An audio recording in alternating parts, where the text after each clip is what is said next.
one of the things that have been going on right now in the news that I've seen you recently is talking about Jeff Bezos acquiring another lot in Indian Creek in the billionaire's bunker. So tell us, how is it to work with the richest man in the world? No comment. That's a good answer. Yeah, I mean. But that's privacy. That's why people like to work with Sure. professionals that keep it private, and that's great. For sure.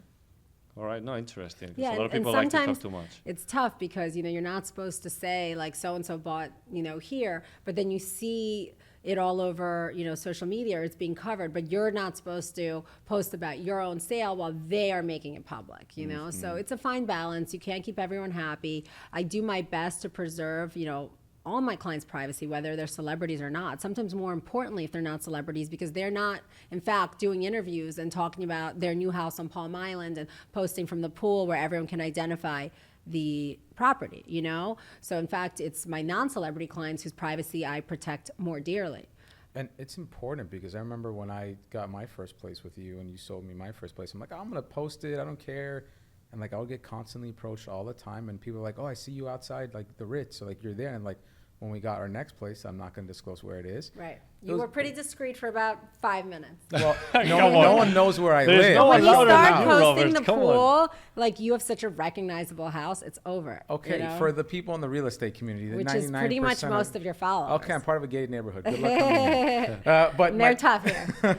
But my point being is like, it's scary now with people, with stalkers, social media. It gets very weird sometimes. Yeah. Like, especially when you have a wife at home or kids at home. It's like you don't know who could be outside your door. And like Venetian Islands, granted, is a safe place for people, but you never know who could be outside of your door if you're not in a gated neighborhood. And that's why I've always told you I want to be in a gated neighborhood. So Rob wants to raise values in gated communities. Yes. Got it. Got it. There you go, gated communities. Cool.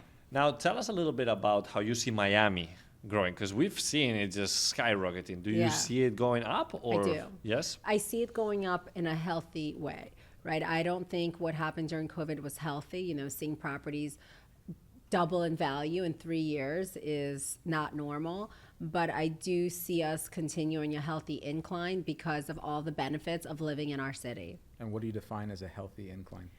5 to 10% a year. It's not bad. So Pretty good. what would you say, and you and I fight about this all the time, how interest rates... We don't fight. Oh, not at all.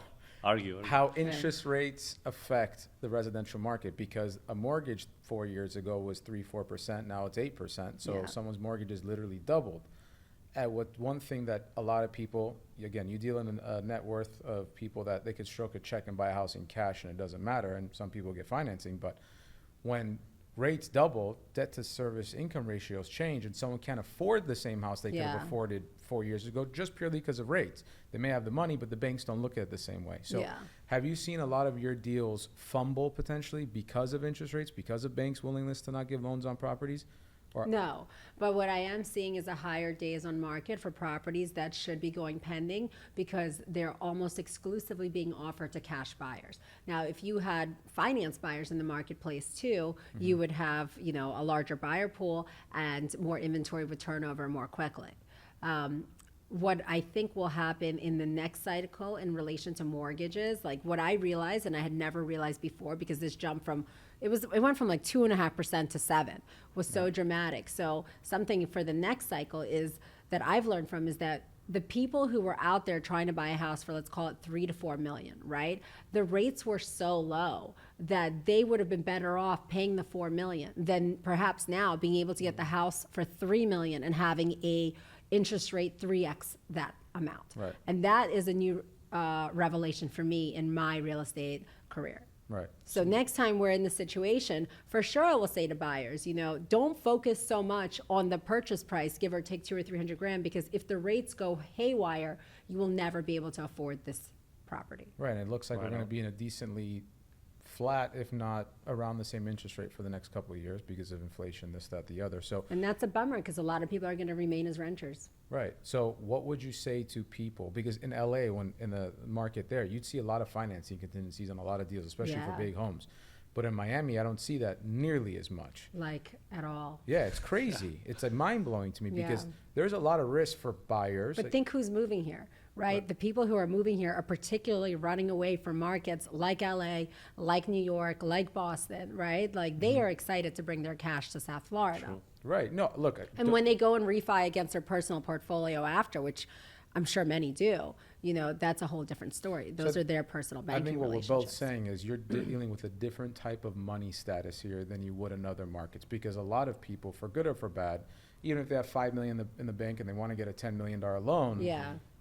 at the end of the day, you going non-refundable $1 million without having a guarantee from a bank in hand is a scary proposition. Absolutely. And you're competing against very rich people here that could say, hey, like you said, I'll buy it, I'll refinance off my stock portfolio or something, and then I'll take care of it later. For sure. I mean, listen, my husband and I own a waterfront home on the Venetian Islands, which we would have never been able to buy if the seller of that home, thank you, David Martin, didn't allow us to have a financing contingency.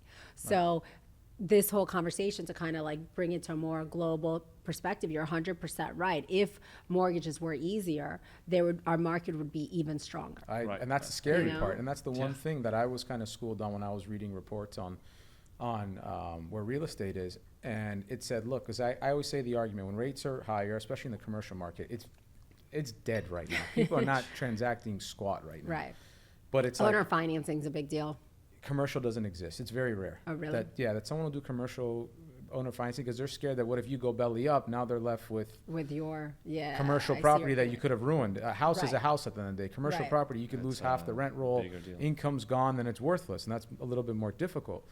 And you know, when I heard that thought process, because we're short so many homes, that hey, if rates do go down 2%, what's that going to do to people's buying power? It's going to go crazy. So now's the time to try to steal a deal a little bit, because if rates drop, then it's going to fly right back up. So But who really knows when the time is? Because like last summer, all my clients from the season, right? My January, February, March clients were like, I'm going to wait till the summer. And then everyone jumped in the summer, and the biggest trades of the year happen in the summer. So it's like no one has a crystal ball. I mean, there are certainly people who are better at real estate than others, but that's why I don't do commercial and exclusively focus on residential, because I'm really into an emotional aspect to the business, you know? Oh, commercial's emotional. Come on. I It's mean, people starting businesses for the first time. You know, when I was in commercial for a minute, right, so many deals went bust because people don't need that asset. You know, a home you actually need.